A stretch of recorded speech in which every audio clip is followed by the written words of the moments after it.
Bem-vindos à nossa aula de redação online. Estamos estudando o conto popular e o nosso objetivo é futuramente escrever e inventar um conto popular. Você com certeza conhece a história do Aladim, então eu tenho algumas perguntas para você. Quem é o autor da história Aladim? Quando ela foi criada? Ela é sempre contada da mesma forma? Como você a conheceu? Você leu essa história ou você a conheceu oralmente, por meio de um vídeo, alguém te contou? Foi difícil responder as questões do slide anterior, não foi mesmo? Justamente porque um conto popular não tem um indivíduo apenas como autor. O autor é o povo. Quando ele foi criado? Quando o Aladim foi criado? Não é possível determinar. Foi feito em algum ponto distante no passado e não sabemos dizer quem foi o primeiro a contar essa história. Ele é transmitido de geração a geração com modificações. Vocês conhecem bem aquele ditado popular: quem conta um conto sempre aumenta um ponto. Então, quando um bisavô vai contar para o seu bisneto alguma história que ele ouviu quando criança, provavelmente ele vai fazer alguma alteração, alguma modificação. É impossível contar exatamente igual. E, como eu acabei de falar, a transmissão é oral, ou seja, uma pessoa vai falar e a outra pessoa vai ouvir. Você tem um caso assim? Um exemplo próprio? Você já ouviu do seu pai, do seu avô ou bisavô alguma história que eles transmitiram para você? Quais são as características do conto popular? Bom, há encantamentos.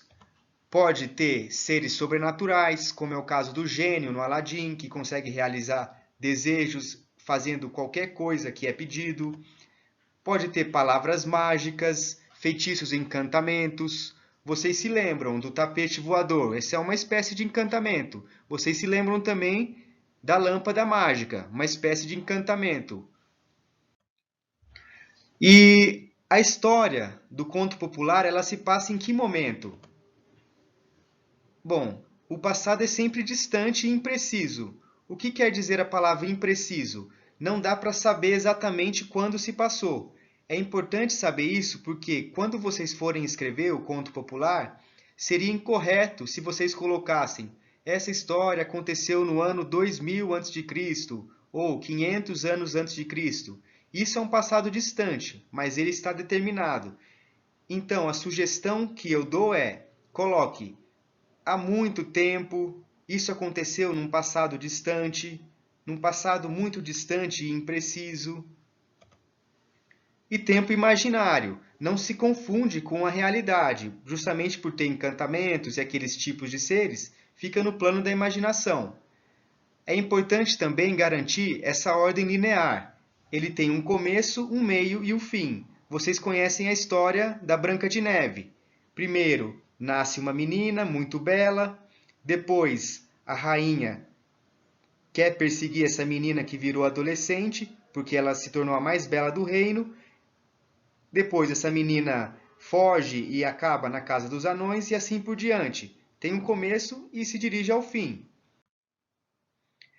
Bom, é importante dizer que elas são criações coletivas. Como é de origem popular, como eu falei, o povo criou, então é o coletivo.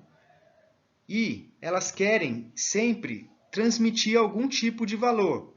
Se nós pensarmos aqui na história da Chapeuzinho Vermelho, que valor ela quer transmitir? Transmitir, não fale com estranhos, tome cuidado. Isso é um tipo de valor que os filhos têm que saber e os pais ou os avós, para incutir bem na cabeça da criança, passam e contam essa história. Temos também uma história interessante dos três porquinhos, acho que todos conhecem. São três porcos, um se chama Prático, o outro Heitor e o terceiro Cícero. O Cícero é o mais preguiçoso, ele faz uma casa com palha e lama. Depois temos a história do Heitor, que já produz uma casa um pouco melhor, de madeira, mas ele tem um defeito, não usa pregos bons, pregos de aço mesmo, rígido, forte, e a casa fica meio capenga. E tem o porco chamado prático, faz uma casa boa, com cimento, pedras, tijolos, e a casa muito bem estruturada. E depois acaba abrigando os outros porcos irmãos.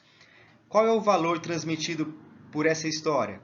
Bom, é o valor do trabalho, trabalho bem feito, não ceder à preguiça, fazer um trabalho como deve ser feito, apresentar bem feito e assim por diante. E as crianças ouvem isso e é provável que quando cresçam queiram imitar o bom exemplo do porco prático, o bom trabalhador.